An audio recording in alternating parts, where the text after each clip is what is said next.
Alright, so I'm going to show how to open up and disassemble this MacBook Air. It is a 13-inch 2017 model A1466. So first what you want to do is take a pentalobe 1.2. This is a star-shaped bit, and you want to remove all the screws from the bottom. You want to keep them in order because some of them are different sizes and shapes. Usually with every computer I like to keep all the screws in order. The two middle back ones are longer. Alright, but yeah, we just got to remove all these. So there are 10 screws on the bottom, 4 at the back, 2 in the middle sides, and then 4 in the front. Okay, so just going to remove all of these.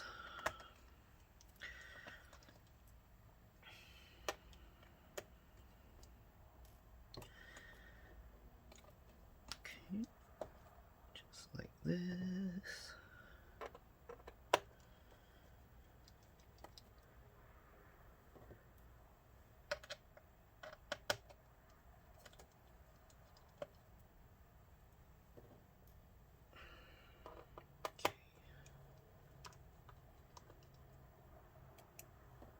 Alright, after you do that, you go towards the back, just grab and pull up. Okay, there's a little clip here that attaches to the battery, so just pull that out.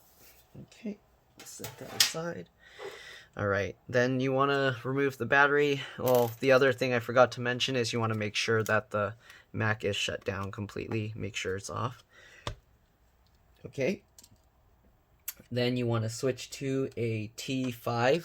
That's a Torx 5 bit, and we're going to remove the 5 screws that are holding the battery in place. Okay, 1 screw at each corner and 1 in the center.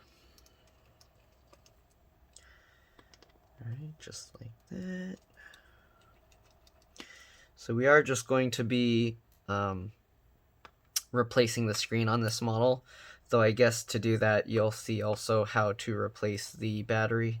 So if you need to replace the battery, this is, let's see, model A1466. So that's the model of the battery if you want to order one. Alright, if you open yours up, you'll see the model number right here. It's A1496, okay? After you do that, you want to lift the battery up. I try and go from an edge like that so I can lift the battery underneath. And then you want to grab this tab here for the pull tab for the battery and just wiggle it while you pull it. And when you lift the battery, you kind of want to lift it straight up. Don't like slide it across because sometimes it'll get caught on this cable and you can damage the cable that way. Alright, so there's the battery. Set that aside as well. I'm going to have to clean the dust out of this later. But anyways, after you disconnect the battery, what you want to do is open it up, press and hold the power button for about 10 to 15 seconds.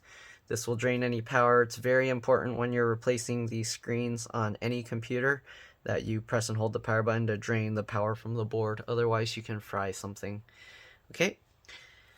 Alright, so once you've done that, we can turn it around. We're going to disconnect the LCD cable here, or the LVDS connector. So what I like to do here is I like to use my fingernail, but you can try and pull up this little black tab here. But I find it's actually easier to just get my fingernail underneath the little metal bar, flip it up like that, and then you can just grab this and then pull it back. Okay, that's how you get that out. And to remove the screen, we are going to have to remove stuff on this side as well. So let me zoom out so I can show that. Okay, I'm going to flip it back over. We're going to disconnect this cable. There is an adhesive here, but it's always going to, it's like a foam adhesive. It usually will tear. It's very difficult to actually save that foam. But anyways, you pull these 2 connectors up. I like to grab as close as I can to the connector to prevent it from bending when I kind of pull it up, just like that. So this one, it actually came out properly, the adhesive, so it didn't tear. And just set it aside like that. Then we're going to have to remove all this cabling. So to do that, we're going to take out the fan to make it easier. So use the T5 screwdriver again. And we'll remove the 3 screws holding the fan in place. Alright, one there, one on that side, and then one towards the bottom of the fan. Okay, now that we got all those 3 screws out, we can lift this up. You want to pull up this rubber piece to move it out of the way. Then you can get the fan and lift it slightly.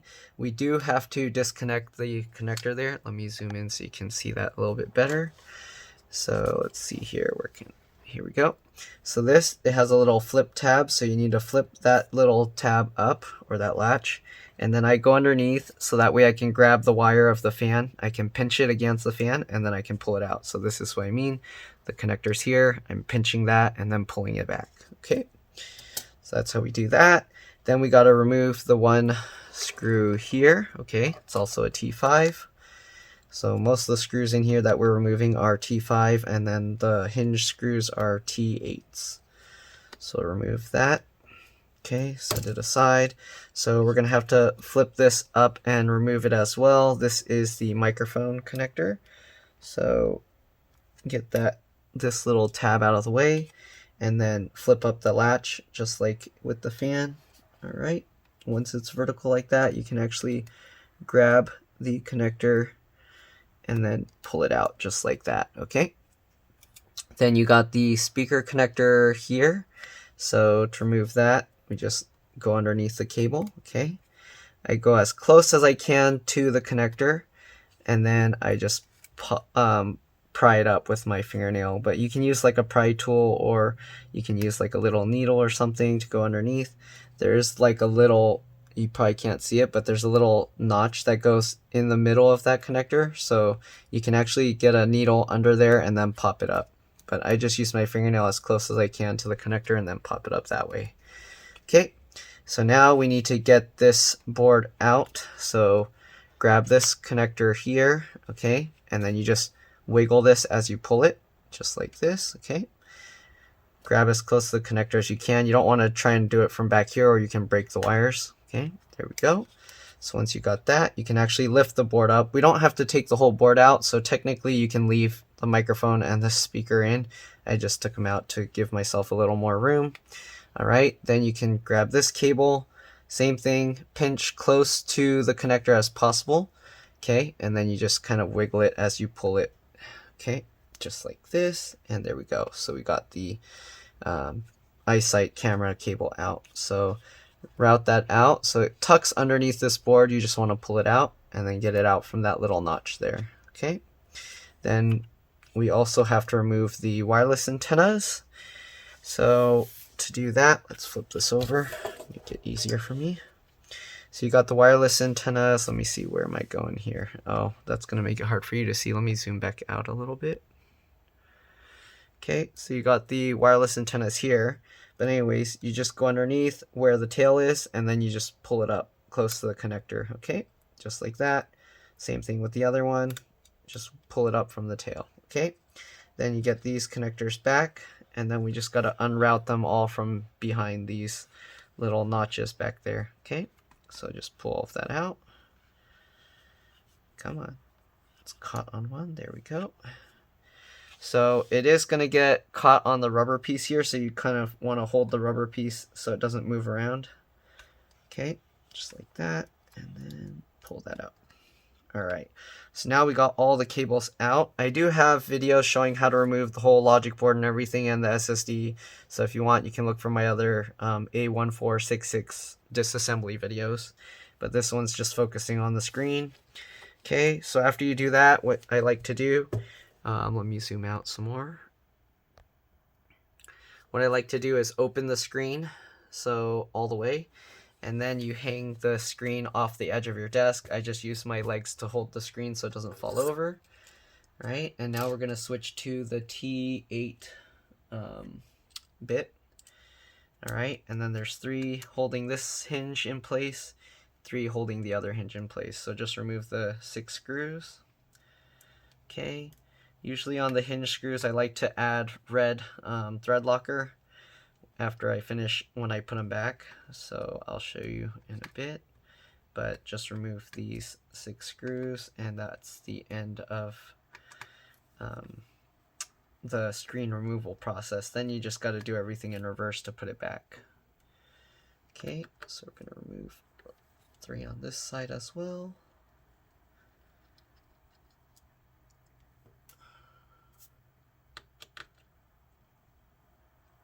Okay.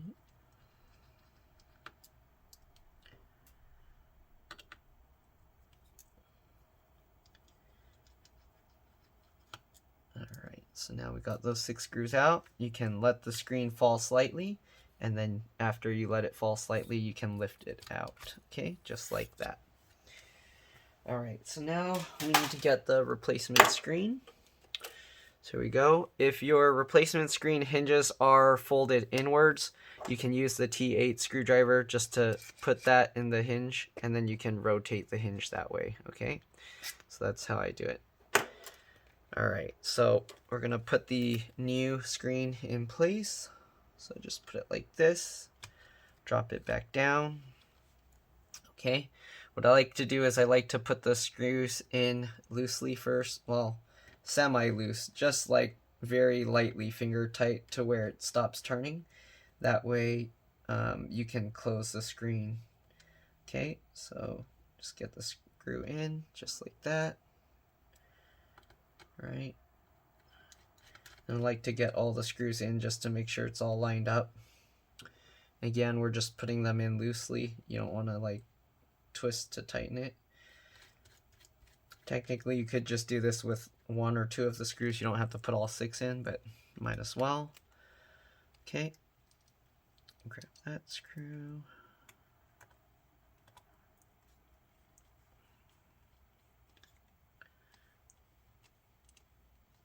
Tighten that up as well. All right.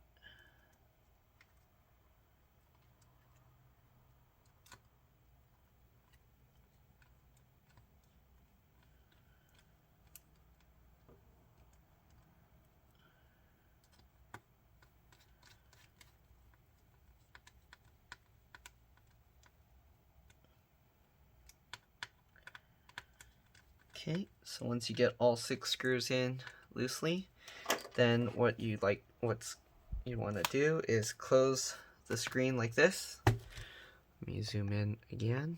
All right, after you close the screen, I like to undo the screws a bit so that they're loose so the screen can move around. Okay, and you do this so that way you can line up the screen properly. Okay, because sometimes the screen won't line up right. So now that we got the 6 screws out, I like to use the corners and with my fingers on all 4 sides, on both sides, 2 at a time, cross corners, and then just to match up the edges. Once you get the edges matched up, then you can tighten the screw back down. Just 1 on each side because we are going to have to add the thread locker like I was saying earlier. Okay. So now we got those. I'm going to grab the thread locker, which is this red stuff. Okay, I like to use the red thread locker because the blue one usually will come loose. So we'll take the 1 screw out here, add the thread locker. The rest I'm going to do off camera because just in case I don't want to drip the stuff on it and then have to clean it up. So we're going to tighten that screw down. Okay, I don't want to tighten it all the way yet because I have to get this one in as well. So let's take this screw out as well. Alright, there we go. Tighten that in. Alright, make sure both screws are super tight. Take this other screw back out so that we didn't add the thread locker to yet. Add it on.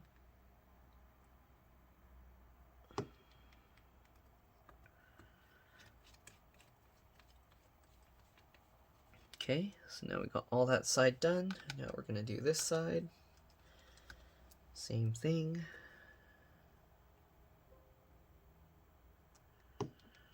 Oops, I dropped it. Okay, get that screw in. Tighten it down nice and tight. Take the other screw back out. Same thing. Add the thread locker. Tighten that one down nice and tight as well. Alright, get this other screw out.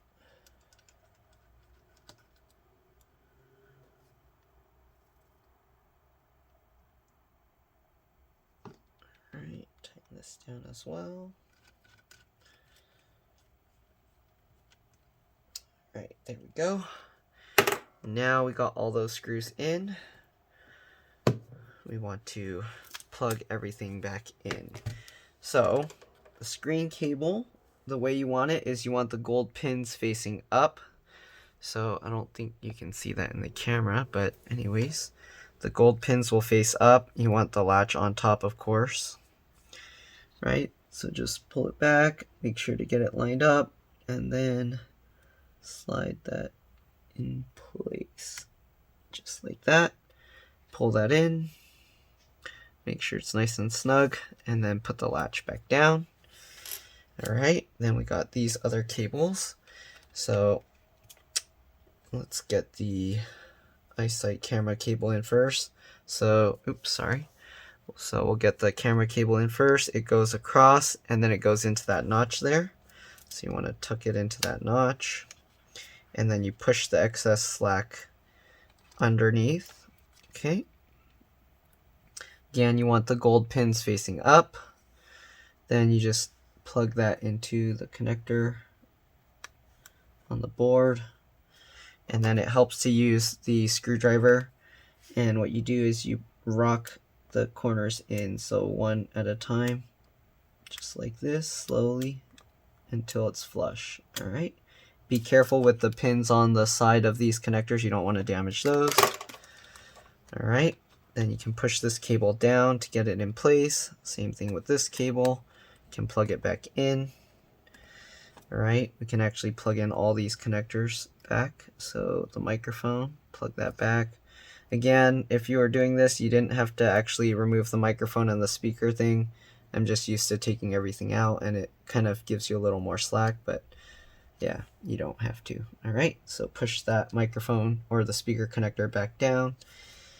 Alright, then you want to pull this over, make sure that it's flush. Okay, the headphone jack is the most important one because it moves around. We'll switch back to the T5 bit.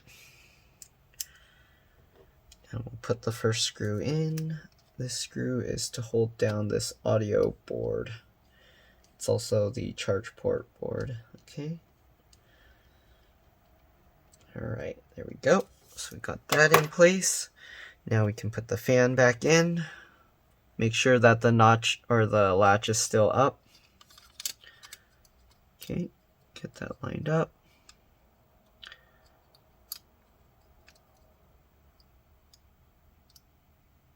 Alright, slot it in.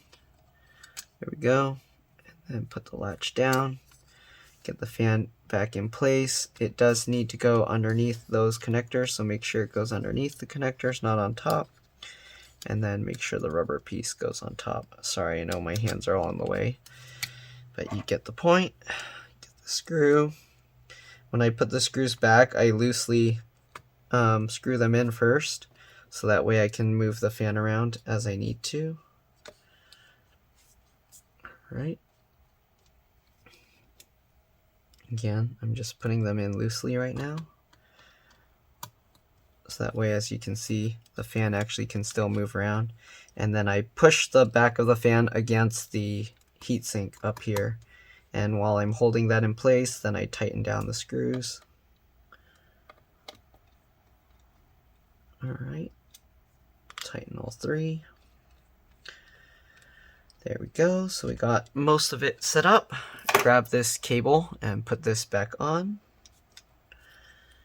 Okay. Make sure it lines up properly before you smash it down. Alright, just like that. If you have the adhesive, you can press that back down. If you want, you can test it before reattaching the wireless antennas, because that's the hardest part. And if something is wrong, you're going to have to pull it all back out. So let's actually test the screen real quick. Grab the battery. I'm going to dust it off a little bit just because I have it out already. I don't want to... Okay. Dust the bottom. I have this thing to help dust this stuff. Alright, so now we're going to plug the battery back in. Just like that. Line it up.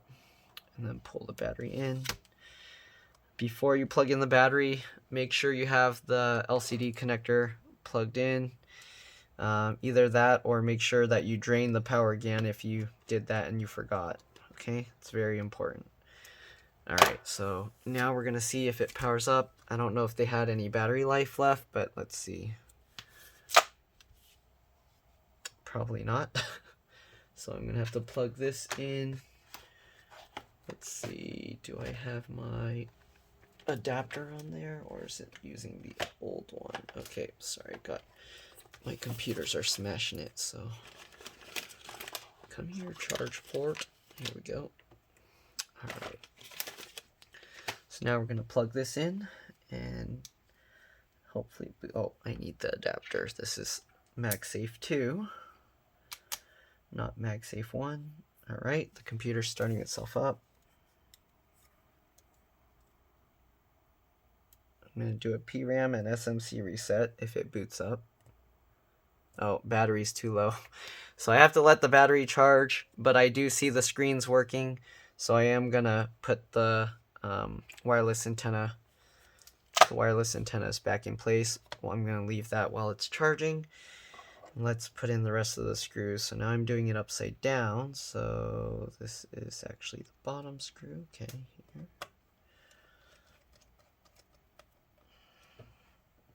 So I'm getting these screws upside down now.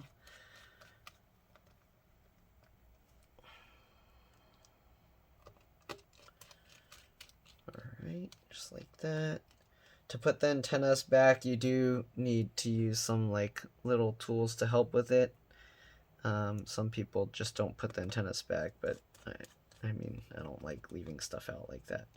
Alright, so to put the antennas back, let me see if I can zoom in and show this because it is quite a tricky process. I don't know if I can show it, but what you have to do is you need to use the tools to kind of tuck it in place because they do need to get tucked underneath. So let's see here. Okay, so you want it to go this way. I'm actually gonna see if attaching these, I've never done it where I attach the antennas first, but I'm gonna try attaching them back to the wireless card first. So just make sure they're lined up, pop them in.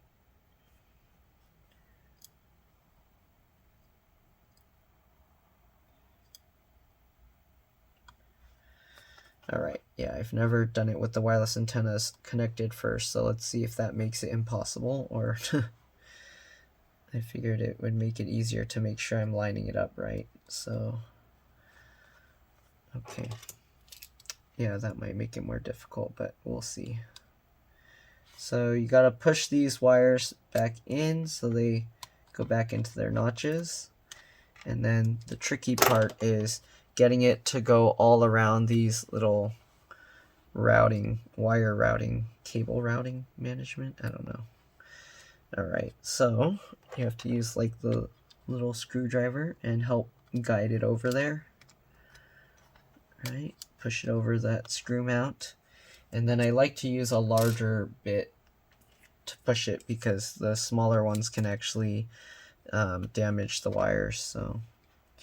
Alright, now that we got that behind there, we're going to try and hold that in place. And then push that down. It is pretty tricky. You do have to kind of rotate it around and hold it in place. Sometimes smaller tools help. Actually, let me try with my nice tweezers. Most people probably won't have tweezers like this because these are kind of expensive tweezers, but yeah, so let's see. I'm going to line it up. The only thing is I don't want to stab holes into the wire. Okay, so it is going in place. There we go. Okay.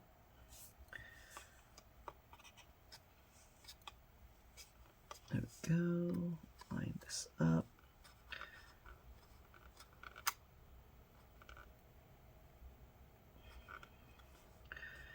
Alright, so get this out.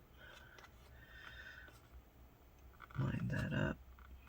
Push that in behind there. Come on, go in place.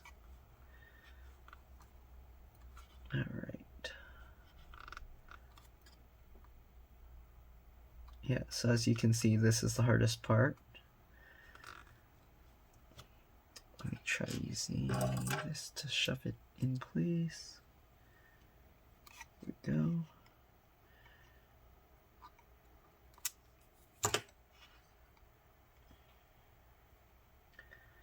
And then to get it to go underneath the fan rubber piece, you kind of have to hold the rubber, pull the rubber slightly up while you tuck it in. All right. That part's kind of tricky too. All right, push that back in place while I'm rotating it. There we go. Okay, so come on. This one doesn't want to completely go. This last one almost never goes in. So yeah, all right, there we go. That's as good as it's gonna get that way. Okay, so there we go. We got the wireless antennas all in place. So you wanted to test the wireless signal and everything. Okay. All right, I'm gonna see if it powers on now. If you have the actual MagSafe 2 connector, then yours won't show that low battery thing unless it's like your battery's really bad. I'm gonna do a Pram reset. So what you do, oops, let me zoom out. So what you do is Control Option Shift on the left side and the power button. When you press that, the orange light should go green.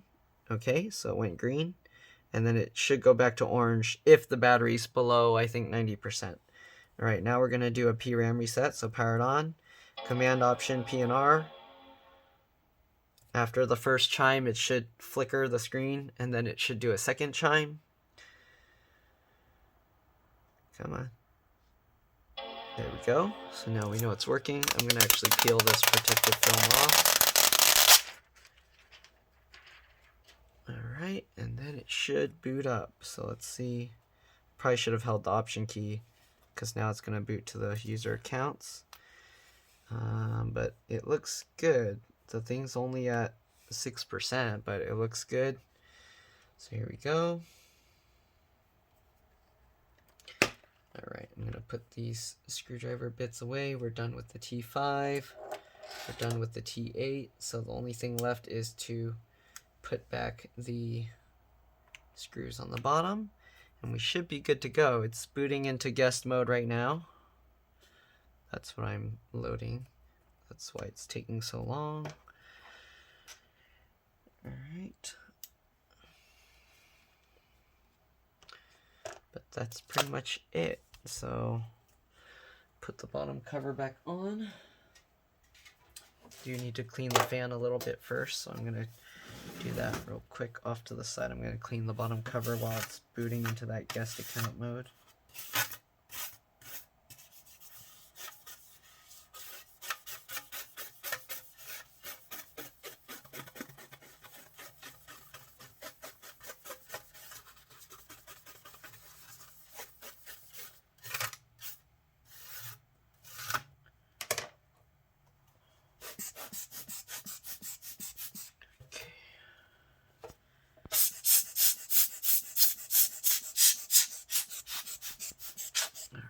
Blowing the dust out of it. Alright, so I'm going to put the cover on while it's upside down like that. I wonder why the guest mode is taking so long to boot. That's kind of strange. But anyways, clip that in place. I guess it's going to keep booting, so I'm going to put the screws in while it's doing whatever it's doing. Okay.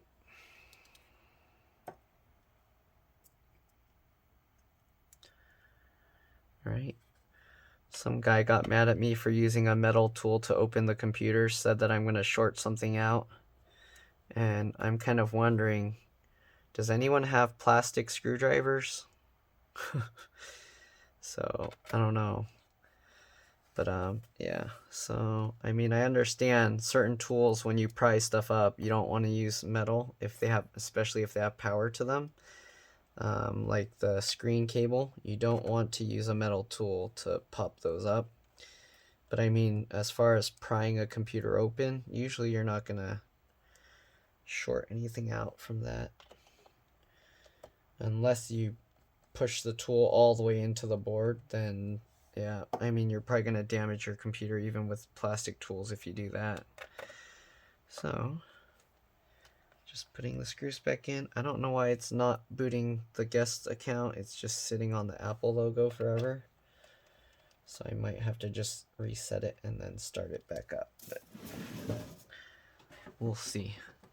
But the screen is working, so I'm going to test the Wi-Fi later.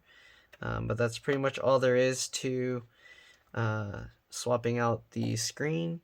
The SSD is also easy to swap as well, but it uses a special SSD. They do have adapters, so you can use like M.2 PCIe NVMe SSDs. But they do, most of them have like a known sleep issue where if you close the screen, the Mac doesn't actually sleep and it just keeps draining the battery. But yeah, so we got all the screws back in and the computer is still stuck on the Apple for some reason. So I'm going to reset it and then we'll take it from there. But that's pretty much all there is for this video. Hopefully this video helped you. If it did, please like and subscribe because that'll help other people find these videos. Thank you for watching and I will see you guys in the next one. Alright, see ya.